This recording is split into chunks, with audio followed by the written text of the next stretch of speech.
एक समय छलै जहिया जनकपुर कुंड आ मठ मंदिर से चिन्हायल जाइ छलै, मुदा एखन धीरे धीरे कुंड पोखरि सब मठ मंदिर सब के जे सरकार के जे गैर जिम्मेवारी कही वा असुरक्षा के कारण से बहुतो बेसी पोखरि सब विलुप्त भ रहल छै, मठ मंदिर सब बेसी रहि नहीं गेल छै। अच्छा एखन हम देख रहल छी पोखरि पूरा सुखा रहल छै, एक बाद घर सब सेहो टूटि रहल छै, की कारण छै? ई घर सब रहल गाँव के पोखरि में पड़ल रहल गा, ओहि चलते घर सब के तोड़ रहली की भ रहल छै त एहि पोखरि के सुखा क एहिमे ई अहाँ के सौंदर्यकरण में पोखरि य, पोखरि के सुखा के पोखरि में जग हैत, जग भेला के बाद में घाट बनत, घाट भेला के बाद में कर्नल पर मंदिरों के निर्माण हैत। आपने तो एतुका स्थानीय छै ने, तो पहिने केहन अवस्था छलै पोखरि के? पोखरि के बहुत पहले तो बहुत गंदा रहे, बहुत पहले 2 वर्ष एम्हर से एकर सर सफाई कनी ध्यान देल गेलै, इहो से घाट जे देखै छियै से 2 वर्ष एम्हरे बनलै या। एक समय छलै जहिया जनकपुर कुंड आ मठ मंदिर से चिन्हायल जाइ छलै, मुदा एखन धीरे धीरे कुंड पोखरि सब मठ मंदिर सब के जे सरकार के जे गैर जिम्मेवारी कही वा असुरक्षा के कारण से बहुतो बेसी पोखरि सब विलुप्त भ रहल छै, मठ मंदिर सब बेसी रहि नहीं गेल छै। नमस्कार, प्रणाम, गोड़ लगै छी, हम शिवानी मिश्र मॉडल खबर में अपने के स्वागत करै छी। दर्शक बिन अखन हम मटकोरबा पोखरी छी, जतऽ अपने सब देख रहल छियै कि एठमन सौंदर्यकरण के लेल घर सब तोड़ल जा रहल छै, जे एतुका पोखरि के जे स्थान में अबै छै, जे एतुका स्थानीय वासी सब अतिक्रमण केने छलखिन हँ, हुनका से जगह वापस ल क घर सब तोड़ क जे पोखरि के जे जतेक स्थान छलै ओहि स्थान में पोखरि के पुनः सौंदर्यकरण कयल जा रहल छै। अपने सब देख सकै छियै एठमन पानि सुखायल जा रहल छै, ओहिके बाद एठमन घाट बनल छलै। किछु दिन पहिने के यदि बात करी तो पोखरि, किछु दिन नहीं किछु वर्ष पहिने के बात करी तो पोखरि के अवस्था बहुत बेसी खराब छलै। ओना तो जनकपुर के बहुतो एहन पोखरि सब छै जे दुरावस्था में पड़ल छै, पूरा गंदा सबसे भरल छै, तै में से एकटा ई मटकोरबा पोखरी सेहो अबै छलै। मुदा 2 साल पूर्व ई जखन घाट सब छै से 2 साल पूर्व सौंदर्यकरण के लेल बनायल गेल, मुदा किछु समय के लेल छलै काज रोकि देने छलै, कियाक तो ओहि सब साइड के बाकिए छलै। मुदा एखन आप देख रहल छियै हम जे भ रहल छै, पानि सब सुखा क एठमन पोखरि नीक से पोखरि बनात, सबके सौंदर्यकरण करत। कहल जाइ छै कि पोखरि के नाम जे छै मटकोरबा पोखरी, बहुतो रंग के सबके मान्यता छै। एकटा मान्यता ई छै कि पहले एठमन घर बस्ती सब नहीं छलै, तो लोग सब एतऽ सब माटि कोड़ि कोड़ि के कोनो कारणवश से लऽ कऽ जाइ छलखिन, तो एठमन खदिया जकाँ भऽ गेलै, तब एकरे पोखरि बना देल गेलै। आ कते आदमी इहो कहै छथिन कि पोखरि में लोग सब जनउ होय चाहे विवाह होय ओहिमे माटि कोड़ऽ अबै छलखिन, ओहिके कारण से पोखरि के नाम मटकोरबा पोखरी रहल छै। सबके अपन अपन मान्यता छै। तो एठमन एना खास कऽ के देखल जाए, जनकपुर में जखन छठि अबै छै तो सबसे बेसी गंगा सागर, अरगज्जा, ओहिके बाद धनुष क्षेत्र पोखरि पर बहुत बेसी भीड़ रहे छै, बहुत बेसी ओहिठमन जे श्रद्धालु भक्तजन सब जे छठि पाबनि करऽ अबै छथिन हुनका सबके बहुत बेसी दिक्कत होइ छै, कियाक तऽ जे आरो पोखरि सब छै जनकपुर में ओकर खासे सौंदर्यकरण नहीं कयल गेल छै।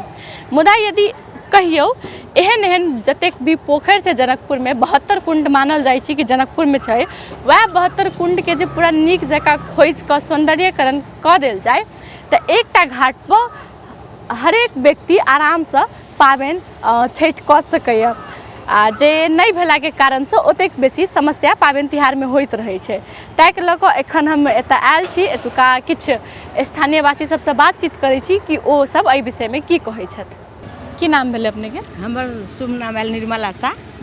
अच्छा एखन हम देख रहल छी पोखरि पूरा सुखा रहल छै, एक बाद घर सब सेहो टूटि रहल छै, की कारण छै? ई घर सब रहल गाँव के पोखरि में पड़ल रहल गा, ओहि चलते घर सब के तोड़ रहली की भ रहल छै त एहि पोखरि के सुखा क एहिमे ई अहाँ के सौंदर्यकरण में पोखरि य, पोखरि के सुखा के पोखरि में जग हैत, जग भेला के बाद में घाट बनत, घाट भेला के बाद में कर्नल पर मंदिरों के निर्माण हैत, काली जी के बजरंगबली के मंदिर सेहो टा बनत होइए।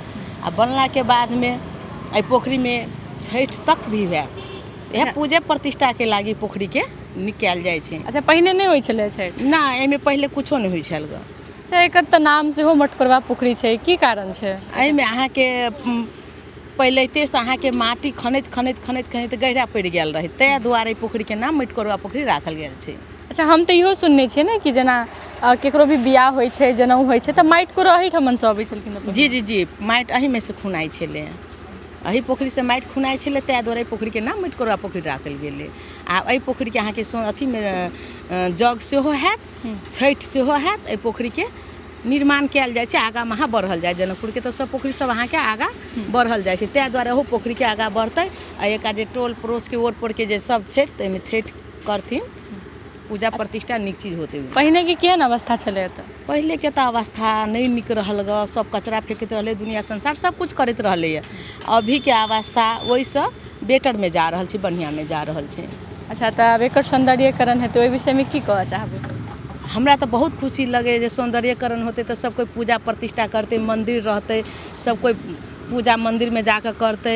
हमरा तऽ बहुत नीक लागल ओ देख कऽ जे दिन पर दिन जनकपुर छै से आगाँ बढ़ल जेतै, ताहि दुआरे हमरा तऽ पोखरीके सौंदर्यीकरण में तऽ बहुत नीक लागल, बहुत खुशी लागल, खुशीके बात यऽ।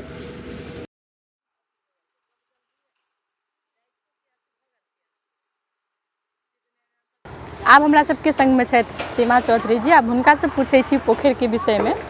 सबसँ पहिले अपनेके बहुत स्वागत अछि मॉडल खबरमे। धन्यवाद। अच्छा, की कारण बस ई पोखरिके सुखायल जा रहल छै, ओहिके बाद घर सब तोड़ल जा रहल छै? हम सुनलहुँ हेँ जे ई पोखरिके सौन्दर्यीकरणमे बजट आयल छै, आ एहिमे काली मन्दिर बनत, बजरंग बलीके हनुमान मन्दिर बनत, ताहि सब दुआरे सुखायल गेल छै। आ सुनलहुँ जे इसे सुखा जेतै पूर्ण रूपसँ तऽ जग्गो कहाँ दुन हेतै, ताहि दुआरे। अच्छा, अपने तऽ एतुका स्थानीय छै ने, तऽ पहिने केहन अवस्था छलै पोखरिके? पोखरिके बहुत पहिले तऽ बहुत गन्दा रहै, बहुत पहिले 2 वर्ष एम्हरसँ एकर सर सफाइ कनि ध्यान देल गेलै। इहो सब घाट जे देखै छियै से 2 वर्ष एम्हरे बनलैया, से छै गन्दा तऽ रहबे करै, छेबे करै। अखनो देखैत हेबै कुआहा सब जे फेकल छै, प्लास्टिक सब। हमर अहाँके जनकपुरमे तऽ सोहाग भाग छै गन्दा रोडे पर फेकऽके, पोखरिमे फेकऽके। अच्छा, तो घर सब तोड़ैके कारण की छै? हम सुनलहुँ जे घर सब ई पोखरिके जमीनमे बनायल गेल छै, तऽ हेबे करतै, आइ नहि काल्हि सरकार तऽ लेबे करतै, नहीं लेतै से, ताहि दुआरे घर से तोड़ल गेलै हँ। सही, पोखरिके सौन्दर्यीकरण भऽ रहल छै, ओहि विषयमे की कहऽ चाहबै? ओ तऽ बहुत नीक बात, ओ तऽ हमर जनकपुरके लेल बहुत नीक बात। घर टूटले दुःख तऽ होइए, जे किनको परिश्रमके पैसासँ घर केओ बनबै छथि ने, तऽ ओ तऽ दुःख तऽ लगैए। मगर ई पोखरि बाट घाट कोनो चीजके लेल सौन्दर्यीकरण हमर जनकपुरमे भऽ रहल, ई तऽ बहुत प्रशंसनीय काज अइ, बहुत नीक काज अइ। एकटा चीज हमरा जनकपुरमे सब चीज होइतो लोक क्वेसन मार्की दै छै, जनकपुर त धेरै फोहोर छ, जनकपुरमा त यस्तो हुन्छ त्यस्तो हुन्छ, फोहोरी मान्छे हुन्छ। ई फोहोरवाला चीज जे छै से हमरा अहाँमे धब्बा टाइपके लागल छै। यदि ओहि चीजके मेंटेन भऽ रहल छै, एतऽके नगरपालिका, स्थानीयवासी या स्थानीय निकाय कहल जाय, तऽ ई सब जे करै छै तऽ बहुत गौरवान्वित महसूस करब जे हमरो जनकपुर ग्रीन एंड क्लीन हुए। अच्छा, ई पोखरिमे जेना हम अखन सुनि रहल छी ने, आ अखने नहि बहुत दिनसँ सुनि रहल छी कि पोखरिके नाम मटकोरबा पोखरी छै, तऽ की कारण बस भऽ सकै?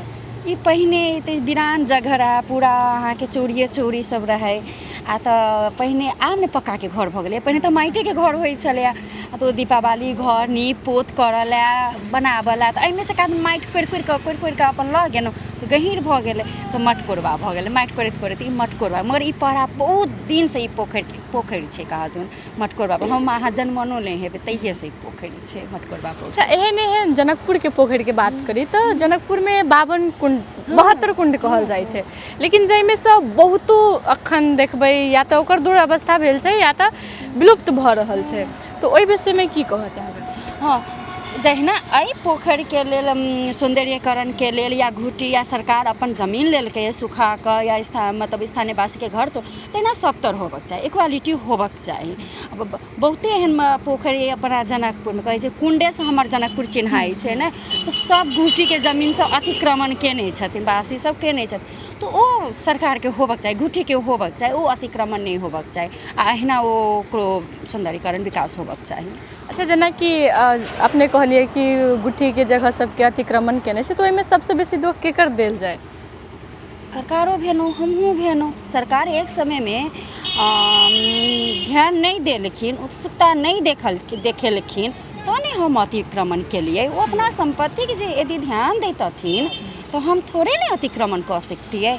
तो सरकार तो छथिने दोषी, और के बाद हमहूँ दोषी भेलहुँ, स्थानीयवासी दोषी भेलखिन, मतलब स्थानीयवासी कि हम बुझे छी जे ई संपत्ति हमर नहीं है, आइ नहीं काल्हि ई संपत्ति जेबे करत तो ओहिमे बास बसब किया, ओकरा हम लेब किया, दोसर के चीज तो दोसरे होइ छै, जे है वही में अपना आपके राखब। तो सएह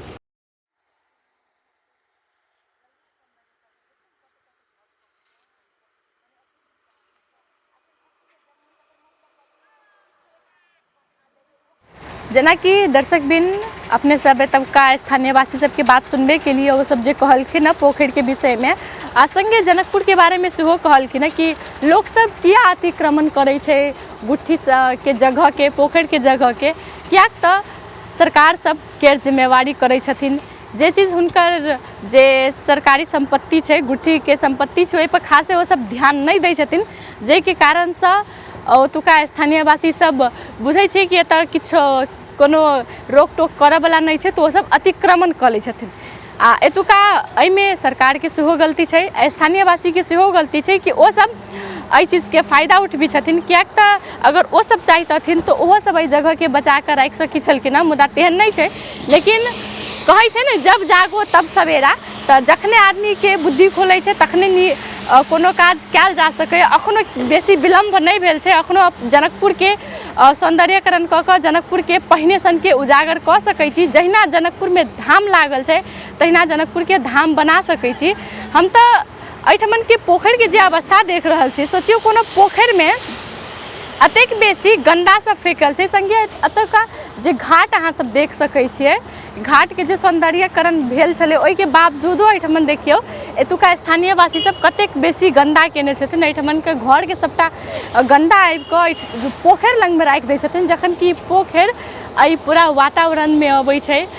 जखन पानि प्रदूषित होइ छै पोखर के, एतुका ई पानि जाकऽ फेर से भाप बनै छै, से तऽ सब गोटे के बुझले हाथ ऊपर जाइ छै। उहे ई प्रदूषण ओहि संगे मिल कऽ जाइत हेतै, तो एहिठमन जखन जे फेर से अबै छै, चाहे एतुका हवा में जे प्रदूषण मिलैत हेतै, तो ई एतुका वातावरण कते बेसी प्रदूषित हेतै से अपने सब अनुमान कऽ सकै छी। ताहि के लऽ कऽ जनकपुर के हरेक मठ मंदिर, हरेक पोखर व सड़क बाट सब चीज़ के सौंदर्यकरण होबक चाही, एकदम साफ रहक चाही। एहि संगे हम शिवानी मिश्र मॉडल खबर से विदा लऽ रहल छी।